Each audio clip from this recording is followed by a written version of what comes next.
Everybody, I hope you had a great year. Today, we're going to look at the books that I've read this past year. And I don't know what we're in for. I've got a pile of books on this side that are the fiction books. I've got a pile of books on this side that are all the nonfiction books. It comes out to be about 38, although there's some caveats. Maybe 39, maybe 37. I'll let you decide. The point is, we're going to talk about the books I've read this year and give you little snippets of them. If you want a different, maybe shorter video on the books, my top favorite books from this year, I plan to do like a top 3 or top 5, I think. 3 nonfiction and 2 fiction. So if you want just that, maybe you could go to that. But let's jump right in. The first book that I'll talk about reading this year is this one written by Wes Calihan and Doug Jones and Douglas Wilson, called Christian Education and the Homeschool. Or classical education in the homeschool, it's specifically Christian education because the hub or the center of classical Christian education is Christ, and he's the one by which all other disciplines or spheres of knowledge make sense. The main takeaway that I got from this book this past year when I read it was homeschooling is hard, and if you're not willing to do the work, then certainly classical education is not for you. If you're not willing to do a bunch of reading, then look into another methodology for of educating your children. There is a video I have on knowing whether or not Christian classical education is for you. You can look at that if you want to. The next one, nonfiction book that I read, was The Confession of Faith, the 69 Second London Baptist Confession of Faith. That's because it is the confession of faith that I subscribe to. It's my confession of faith, and I read it through with a friend because it's generally just a good idea to continually acquaint ourselves through it. I've taught through it several times. I've taught through the catechism several times, and I read it through again with him one month to benefit from it. The next book that we'll look at is actually a single volume, an omnibus, so to speak, I guess, of a collection of a bunch of other books, and it's this one, 21 Servants of Sovereign Joy. Maybe can we get it focused? There we go.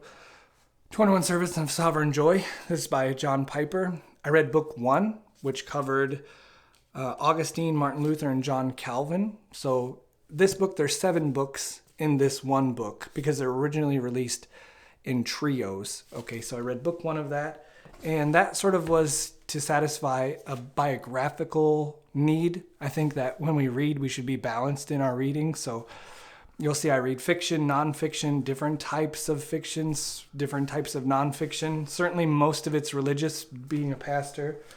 But I actually read that with my family on Sunday afternoons usually. By the way, these are in no particular order. Okay, I've just got them. I've divided it fiction and nonfiction, but there's no method to my madness. The next book that I'll talk about that I read is Lewis on the Christian Life by Joe Rigney. This is great.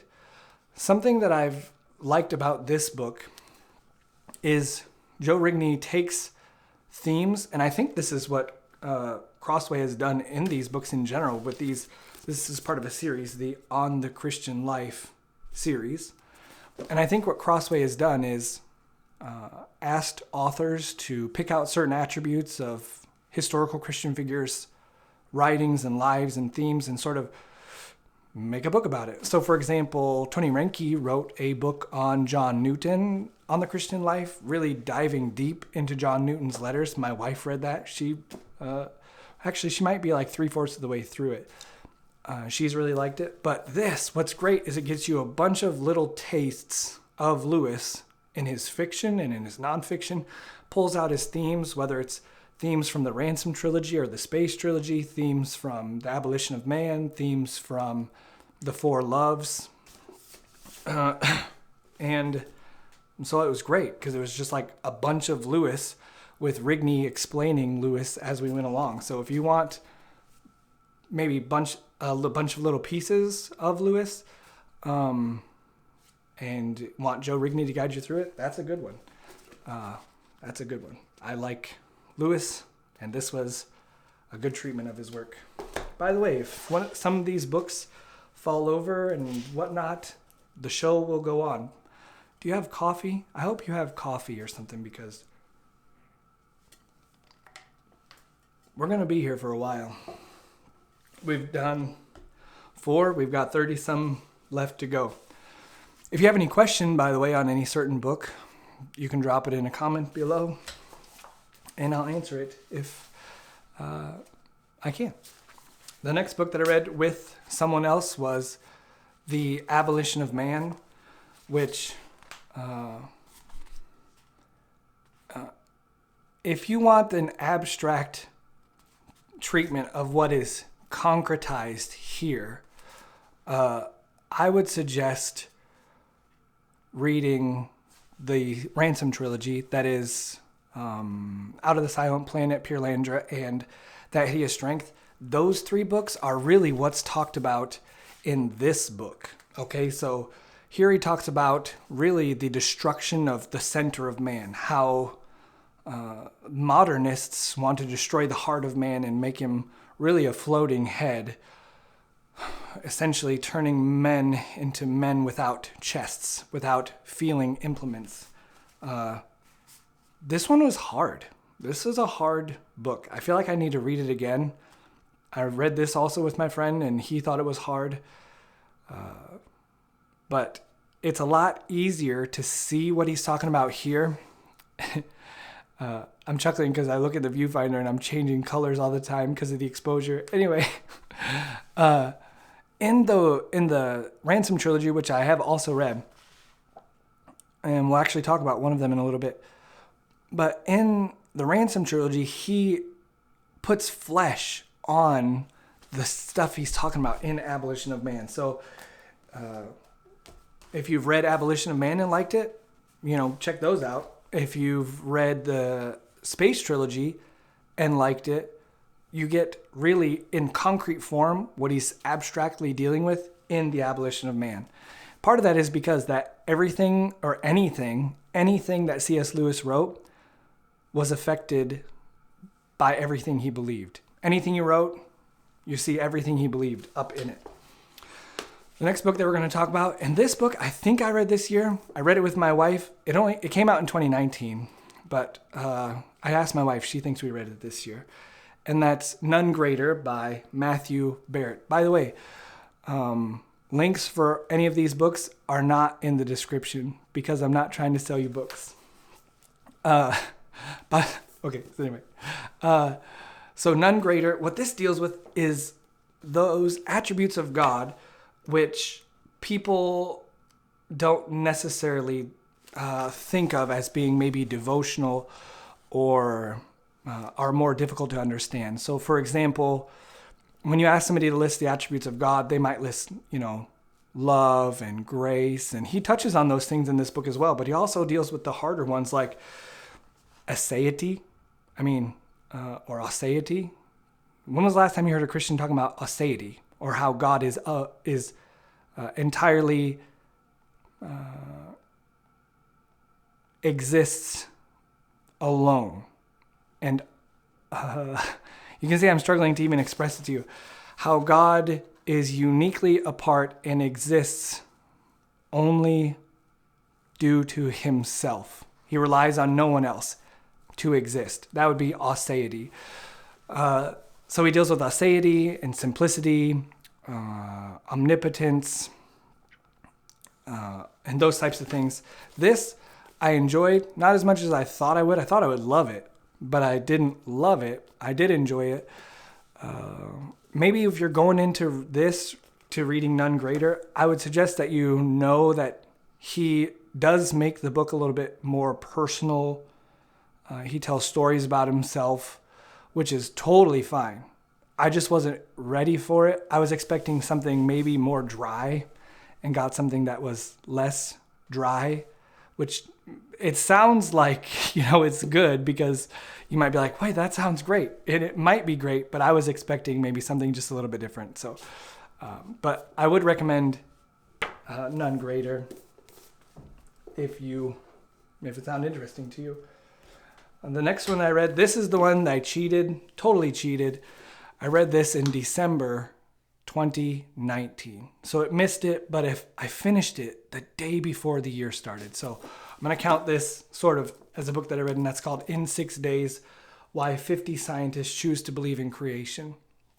This book probably could have been half as long. Some of these are really good. Some of them are not so good.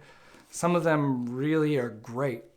There's one on here about ecology and the interdependence of different partakers of an ecosystem to each other. That one's really good. I'm a young Earth creationist, if that matters to you. I was a die-hard evolutionist, where I would have been comfortable saying things like, I don't believe in God, I believe in evolution and science. I would have been totally comfortable saying that. And so when I was converted, I gobbled up a bunch of things on creation, science, evolution. Excuse me. And so if you're looking for something like that, or something maybe if you're like, if you think there are no accredited scientists that believe in a young Earth, well, here's 50 of them that do. Okay, so you can't say none of them do. This is 50 young Earth creationists. Not just creationists, 50 young Earth creationists in this one. So that was enjoyable. 50 different essays, essentially. The next one I'll talk about is Future Men. We went through sort of a Doug Wilson phase this year, which was great. It was the first time I sort of dove into reading Doug Wilson. Don't agree with everything that he says, but I don't feel like I have to say that about all these different authors. So this one, he's good. He talks about raising boys in the light of, in the understanding that they're going to be men. And so it's a book on raising boys. By the way, pro tip, when you read a book, make notes in the back of what you've read. Mark it up. Don't be afraid to write in your book. Mark it up. I mean, do you buy a book so that one day you can resell the book? Or do you buy the book so you can benefit from it? So if you can increase your benefit in a book or through a book, buy a book, by writing in it, do it. I mean, mark that thing up. Don't be afraid, but don't just mark it up. That's why I have this system where I make notes in the back. I'll mark the text with a certain note that I want to make. So here, you see, I just make an arrow here. Come on, right here. Then I start making a paragraph mark or a parentheses, and then I mark the end somewhere. Mark your books up. It's great. Benefit from them. If you're buying them just so that you can resell them one day, what's the point? So mark them up. This one about raising boys, it was okay.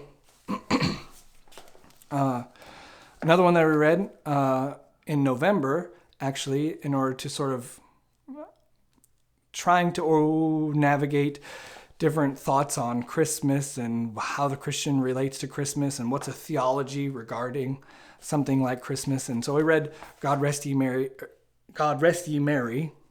by Douglas Wilson, where he talks, it's basically commentary going through Luke chapter 2, sort of. There's also some great things in here about gift giving. What I would suggest if you want this is just go look up Doug Wilson's sermons on a theology of Christmas or Christmas presents. You're going to get most of the material that he covers in this there. And would I recommend it? If it sounds interesting to you, then you probably already know if you want it or not. The next one that we'll talk about is All That Is in God. By the way, I'm going to take a drink of coffee, if that's okay with you.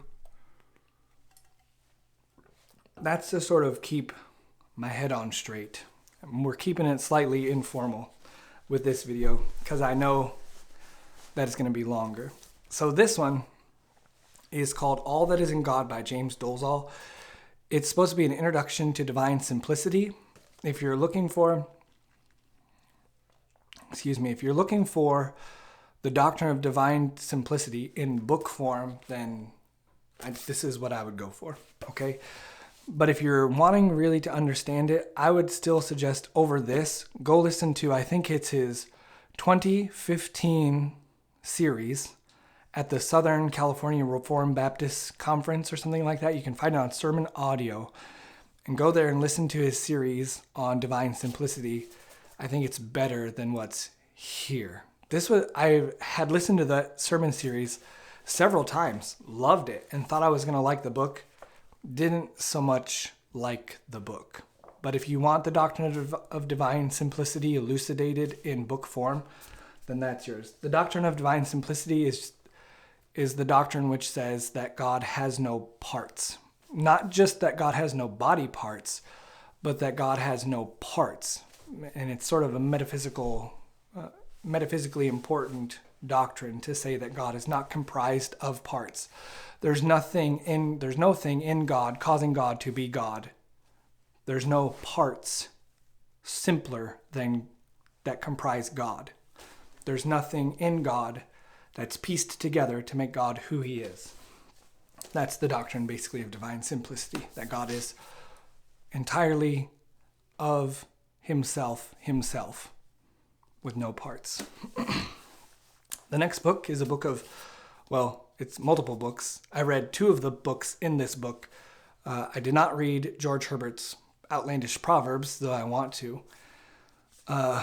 But the 2 works in this that I read were George Herbert's The Temple, mostly because John Piper recommended it, and in a sermon where he talks about seeing beauty and saying beautifully. And in that sermon, he talks about George Herbert's The Temple. So if you want some 17th century poetry, I would recommend this for you for that purpose. And there's many different forms of poetry in The Temple. That's the name of the work. Okay, the name of the poetry, the work of poetry by George Herbert is The Temple. If you're looking for a work of poetry to dive into that you don't want to speed read, I would recommend The Temple. The other work in this that I read was The Country Parson, and that was okay. Not great. You see, it would be really easy for me to sit here and be like, every book I read was awesome and recommend it, but I read a lot, and so I make no qualms or apologies when I'm done with the book if I'm just like, it was okay.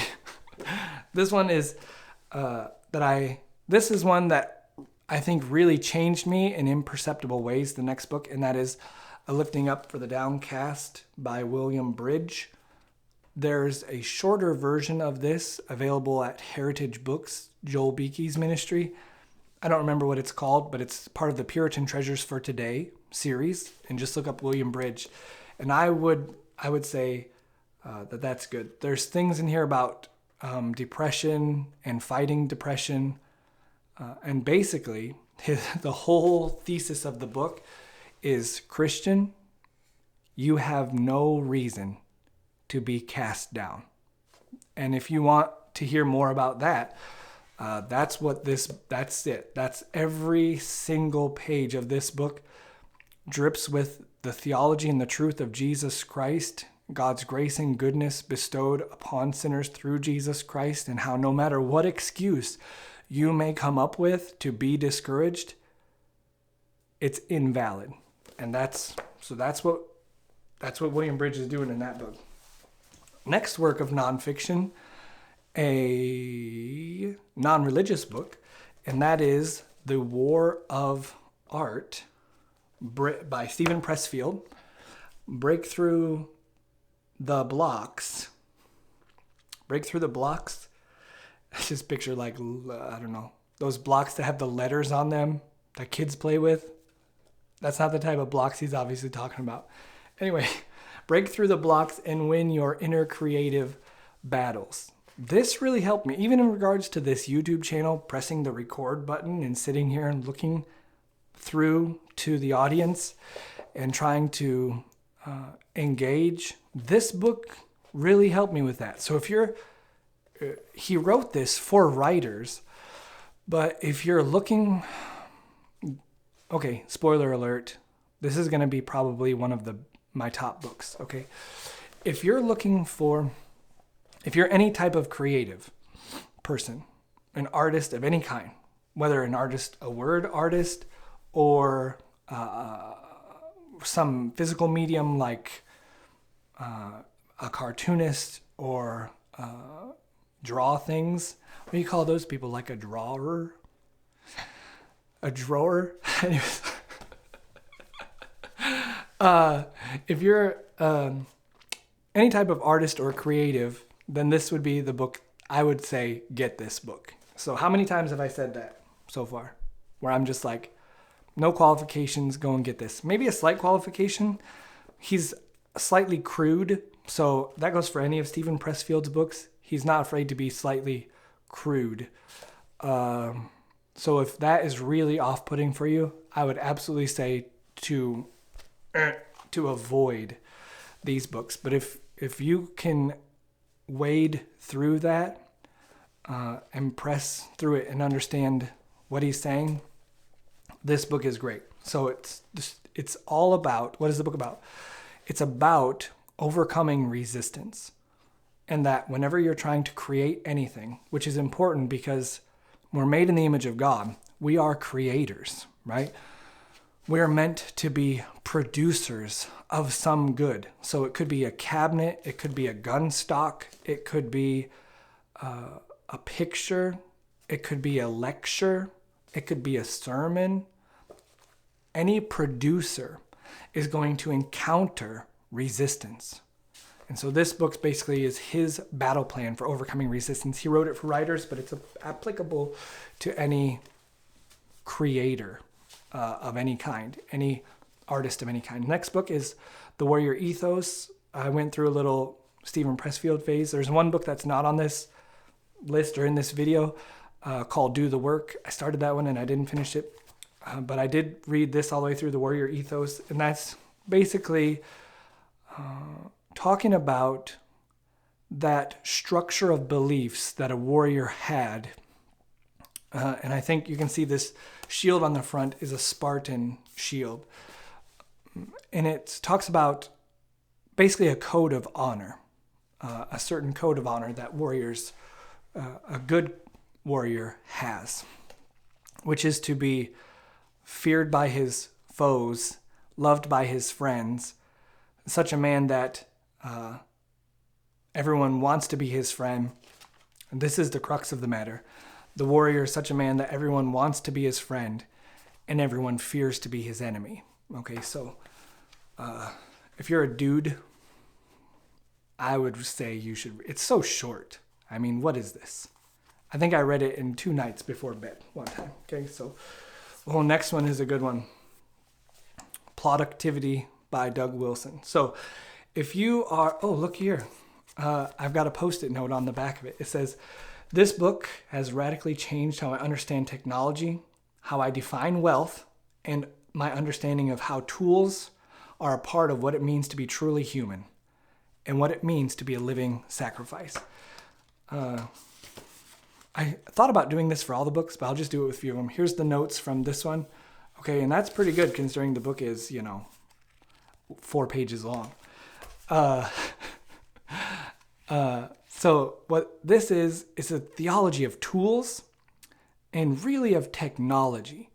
So if you're struggling to see how technology fits in with your life, or maybe even how to incorporate technology into your children, into your children's lives, not into your children, then this is the book that would really help you with that. So if you're struggling to see, how do I wade through technology?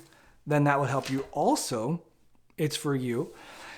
If you're the type of person that loves technology, then that book's for you. Because what he does is he takes the people who are fearful of technology on the one hand and those who love it on the other hand, and he tries to bring them both to the middle of not being technophilic nor technophobic or loving technology or being afraid of technology. And he tries to bring you to the point where, this is his term then, of techno-fullness. Not to fear technology on the one hand, not to love it on the other hand, but to have techno-fullness. That's what he's after in Ploductivity. And besides that, all that about technology, it's call it a practical theology of work and wealth. Did I say it's called Ploductivity? What I was expecting was really a book on productivity, right? And it is a book on what he refers to as plodding, or pressing on little by little and by little, eating an elephant, so to speak, one bite at a time, or taking down a mighty oak with many small strokes, that type of thing. That's what I was expecting, but instead I really came away differently by seeing technology different. Next book, read this when we went on vacation last January, February, and that's called The Undoing Project by Michael Lewis. This is the story of Amos Tversky and Daniel Kahneman and their friendship, and sort of how they changed the way people viewed behavioral finance. It actually started because many people took the ideas of Amos Tversky and Daniel Kahneman and applied them to sports and analyzing the sports field. That's actually a book that Michael Lewis wrote called Moneyball. And what he does in this work is show you how when Daniel Kahneman and Amos Tversky got together, they were sort of like a super brain, and explaining behavior, and particularly as it relates to finance. And I was recommended this book from a couple of Canadian financial advisors. If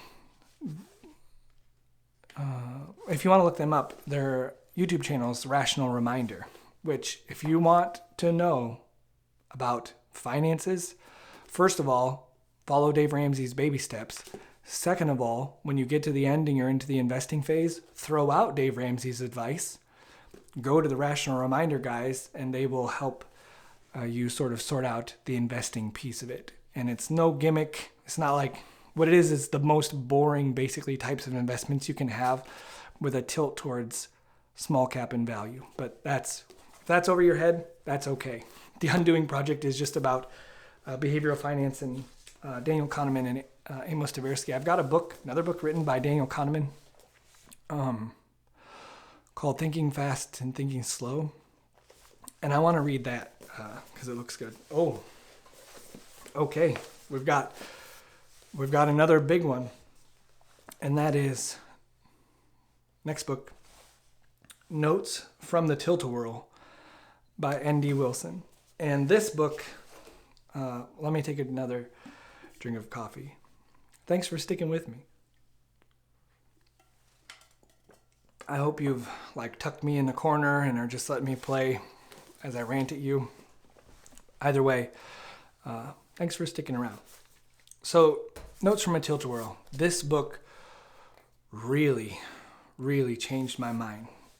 I'm trying to think if there's any other book on this list that I would say you should read.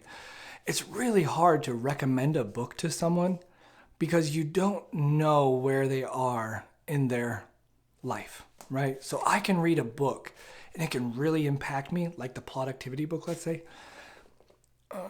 But that's a byproduct of me being where I am in my life, with the experiences I've had, with the other books that I've read. And so it's hard to give you the right book at the right time, but you know when it happens, right? It does. A book comes to you right at the right time. And we can praise the good Lord of providence for directing our steps in that way. It's sort of this proverb. By proverb, I mean common saying you might have heard before. It says, when the student is ready, the teacher will appear. There's wisdom in that. And that's the sort of thing that happened here with Notes from a Tilt-a-whirl. Wide-eyed wonder in God's spoken world. Right when I was done with this, and this doesn't happen with many books, right when I was done with it, I wanted to read it all over again. I didn't, but I wanted to. And that means something. And what this is about is basically N.D. Wilson, or Nate, lets you go inside of his head and see the world as he sees it. And it's amazing. He really shows how the world is a place filled with wonder Maybe you could use the word magic. That scares you. Know that it scared me to use that word at some point in time. But if he really opens your eyes to the wonder that's it's in the subtitle, to the wonder that's in the world. That we live in such a world that butterflies really exist and that they come from caterpillars that have melted. That's the type of stuff that he's into here, right? About God's goodness in a snowstorm, how there's these millions of snowflakes, all of them unique and different, and God just pouring out this display of his genius in creativity. And so, notes from the Tilt-a-whirl. I hesitate because I don't know, remember this, if the student is ready, the teacher will appear. So I hesitate to say that you should go read this, but it came to me at the right time and really changed me, and I loved it. So I would say, if it seems like something that would be for you, should we just give a little view of what, oh yeah.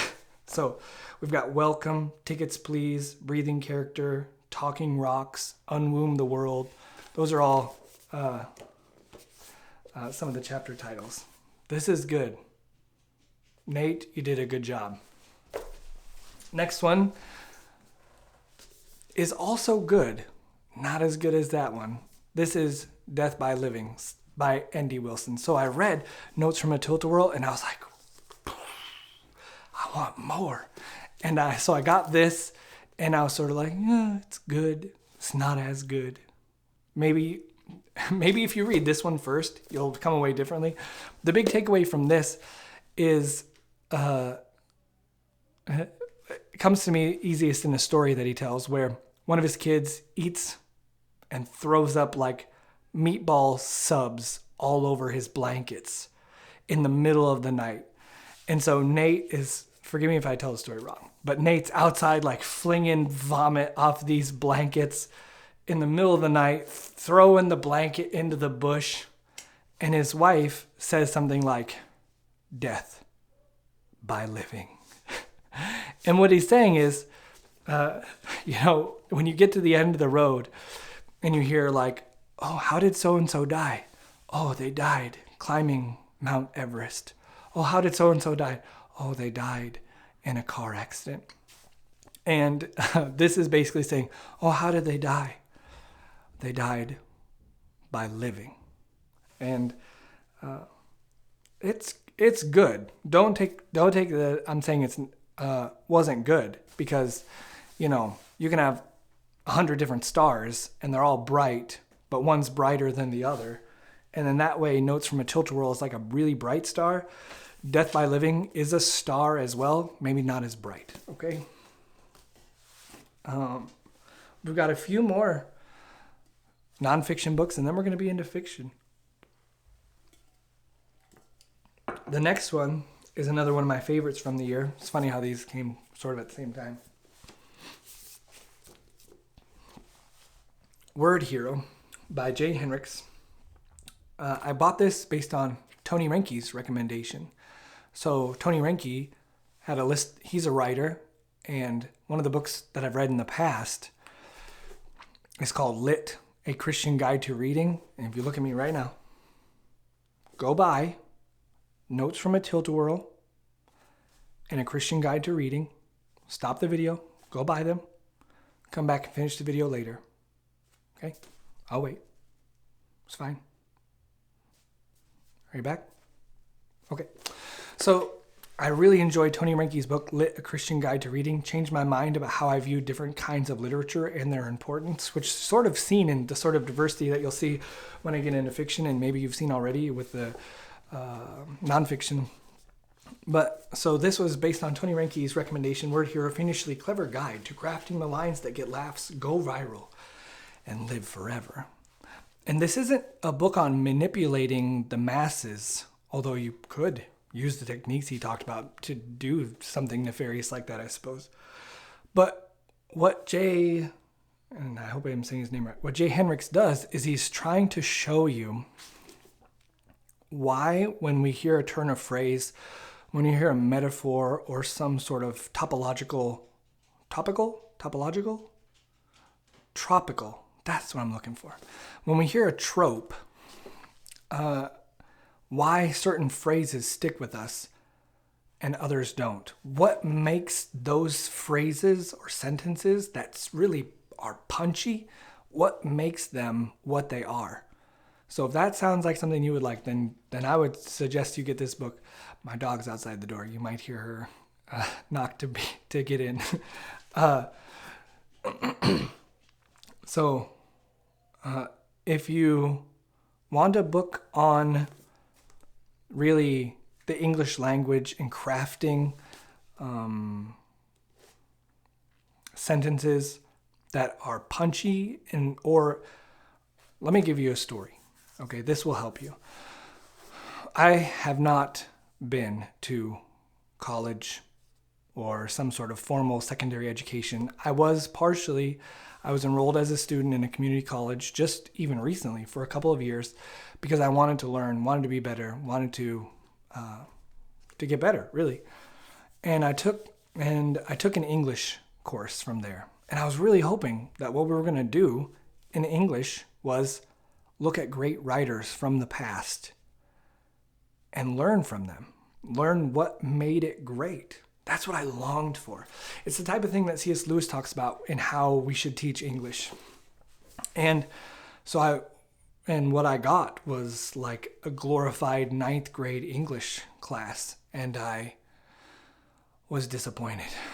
I was very disappointed. So where does that story have to do with this book? If you want a book which shows you good writing and then explains to you why it's good, that's the book. Okay, that's the one.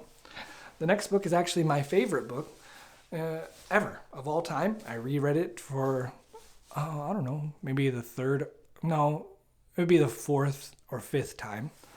And that's J.B. Cranfield's Heart Talks. Now, this isn't like the best book ever. I wouldn't put this in somebody's hand and say, this is the best prose, or he makes the most practical points and practical applications of Christianity ever. This is my favorite book because it exposes one of my greatest deficiencies, which is being able to look at the big picture and identify with other people's suffering. And he was great at it. He did that in spades, so to speak. And so what this is a collection of editorials, really, that J.B. Cranfield wrote for his Baptist newspaper, and they're published here all together. And it's my favorite book. It's my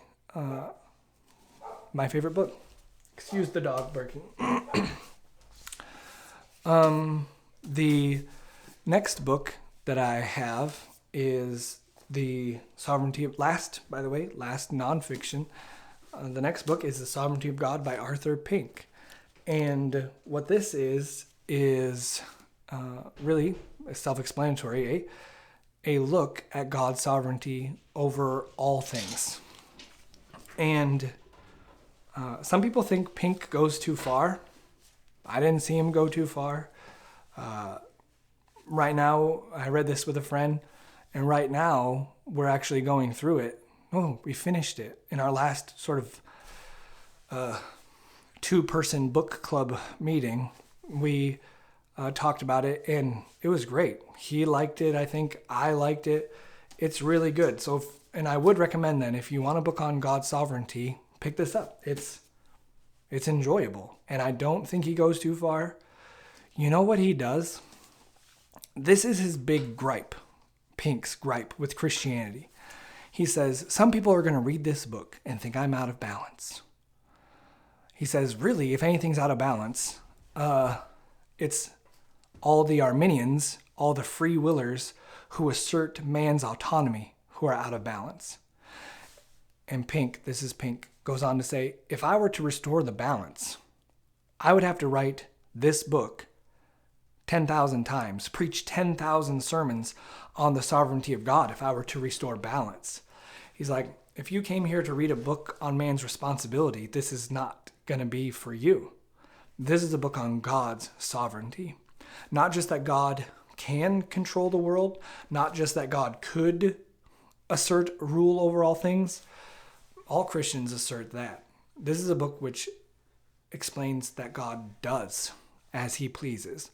Not just that he can do as he pleases, but that God does actually do as he pleases, all his holy will. So if that sounds like what you want, Sovereignty of God by Arthur Pink. This is a unique edition by Visionarian Press. So if you're like, hey, what is that copy specifically? It's by Visionarian Press. Should we see? Can it do it? There we go. Visionarian Press. That's the logo. Okay. Now, we've made it. If you're here for the fiction, we've made it. I've got a smaller stack of fiction books. Let's just go for the big one right off the bat. The Chronicles of Narnia. Now, I think I read 2 of these in a previous year. I'm not sure. That is the first 2, which are The Lion, the Witch, and the Wardrobe and The Voyage of the Dawn Treader. Or Prince Caspian. Excuse me. The Lion, the Witch, and the Wardrobe and Prince Caspian. But I read all these through with my family. So out loud, collectively, as a family, we read these together. And they're great. If you've watched the movies, don't think that you've sort of crossed the sea and understood the stories.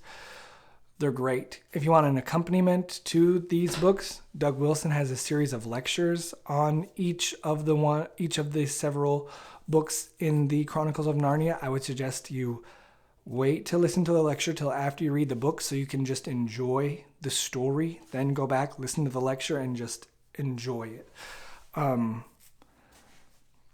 Also, if you have the BBC version of the Chronicles of Narnia, throw it in the garbage. Throw it in the garbage. C.S. Lewis, he said one of the things that he would fear that if the Chronicles of Narnia was made into a production was that they put a man in a lion suit and they didn't necessarily do that in the BBC production, but it's bad.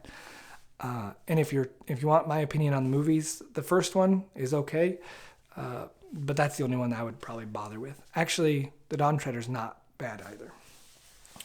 But the books are amazing. They're great. Read them aloud to your family and enjoy them.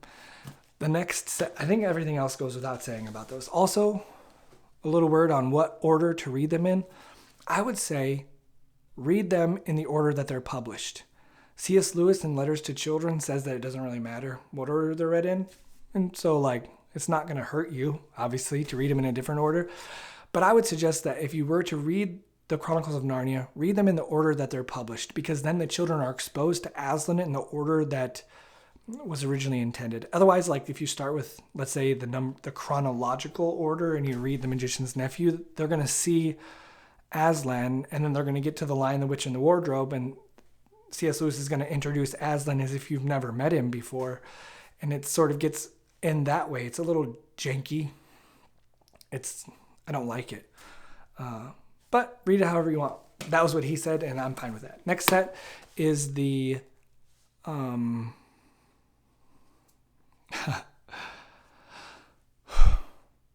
the Lord of the Rings trilogy and The Hobbit by J.R.R. Tolkien. And what those books are good for is, yes, I like the good characters in these stories. I love Tolkien's descriptions of places. Because every time he talks about a place, you feel that place. And it's a distinct from all other places. I think I've heard somebody criticize The Three Musketeers by Alexander Dumas, how all the places in that book feel the same. It could be in Paris, could be in London, but it feels like a generic setting. In The Lord of the Rings, all the places are distinct. They have a vibe. I feel a little bit differently. Another thing I like about The Lord of the Rings is how the orcs are good. You're like, wait, whoa. The orcs are good? Yeah, let me explain. The orcs are good bad guys. They're good bad guys. They're awful. They're terrible. They're destructive. They're murderous. They're awful. And so in that way, they're really a great picture of the evil of evil. And when something is set up as damnable and then it gets damned, that's good. And so the orcs, are you following what I'm saying? And so the orcs are good bad guys. They're evil. And there's no ambiguity. There's no like, oh, there's no like, oh, they're sort of good, they're sort of bad. Oh, but they're conflicted on the inside. They're bad, they're evil, they're no good, dirty, rotten. And in that way, I like it. So if I were to sum it up, why did I enjoy reading The Lord of the Rings, and why do I like The Lord of the Rings in general? The good is good, and the bad is bad. And good bad guys are bad. Good guys are good. And that's why I like these stories. My favorite one is The Hobbit. Next set that I read is The Outlaws of Time by N.D. Wilson. So read Notes from a Tilt-a-whirl. I think I read those before I read these. And the first one is called The Outlaws of Time, The Legend of Sam Miracle. Okay, if you've seen my books for children, these are in it. In that video, it's about a 20-minute video where I talk about the best books for young children. And the second one is called The Song of Glory and Ghost. The third one's called The Last of the Lost Boys. Favorite one of this trilogy is probably the first one, then the second one, then the third one. Read them through only once. My wife's read the first and second one out loud to the kids. And what I like about those is the loyalties in this set of books. I like the loyalties that you see developed, and a good example of friends. And they're just good stories. So hey, well done, Nate. These are good stories. Good food. You done good. This is good food. So really, I would suggest these. Get these for your kids, but also read them through. Like what it is. There's some time manipulation. There's this crazy character where his snakes are. Look, there you go. Where his arms are turned into snakes.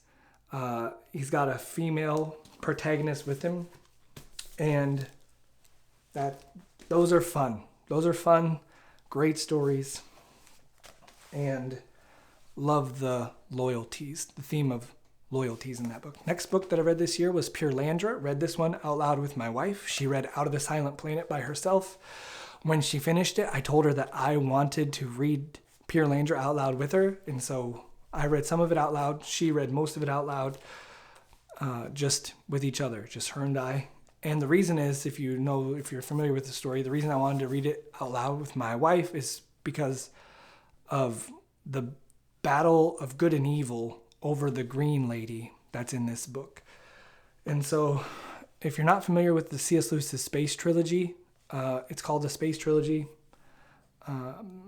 Many people also call it the Ransom Trilogy because he's the main character in the first book.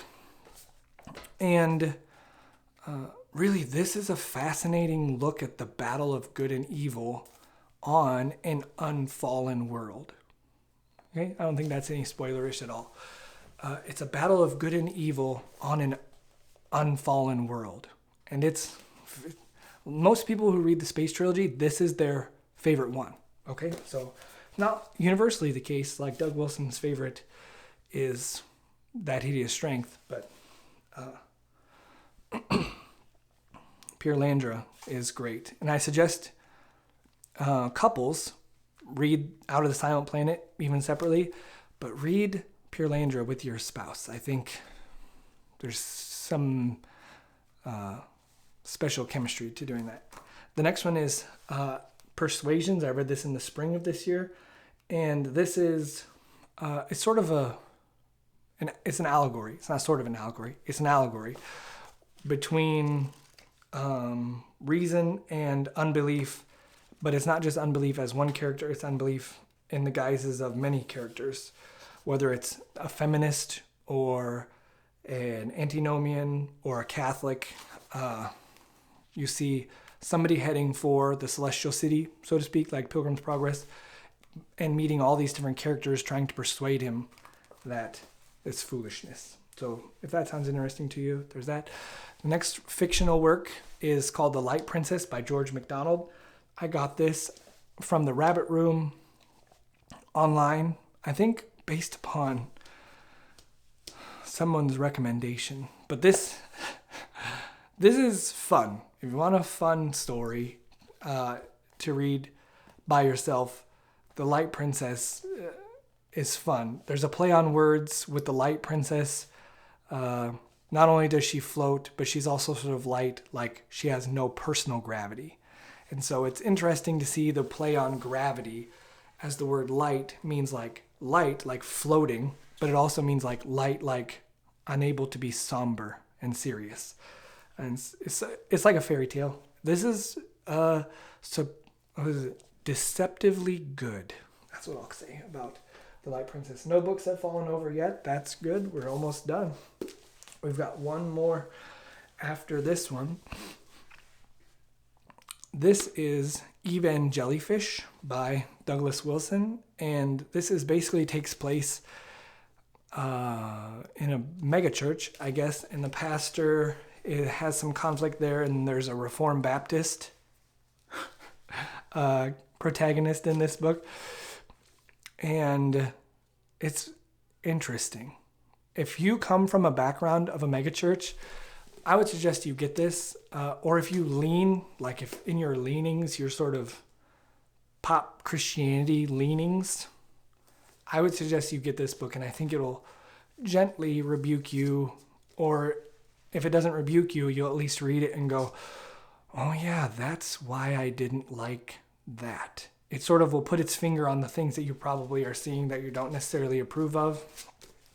Some people, I think like Nate Wilson and others, think that this is their favorite book of Doug Wilson's. I thought it was okay. If the title's intriguing to you, you'll probably like it. The last, oh dear, we didn't lose a book, but we lost a pen. The last book that we'll talk about is the one that I most recently finished, and that's Gates of Fire by Stephen Pressfield, an epic novel on the Battle of Thermopylae. So, caveat on this one, there's a lot of coarse language. So, if you've been in the military, I haven't, but if you've been in the military, you're probably familiar with how coarse language is sort of like regular language, and how graveyard humor is like the lifeblood of special operations units or military guys. Okay, it's the way it's how they're bonding together and one of the ways they cope with their circumstances. I don't know what I'm talking about in that regard, so just take that for what it's worth. But that type of vibe is in this book. So if that disturbs you, steer clear of that one. However, if you can get past that, which is what I would tell you to do, if you could get past it and you want historical fiction, I would suggest getting that one. So I think that's it. That's all the books that that I've read in the past year. If you have any questions over any certain one, feel free to ask me. And with that, I will let you go. Hopefully I'll have another video where I talk about just my favorite ones. And with that, I wish you well.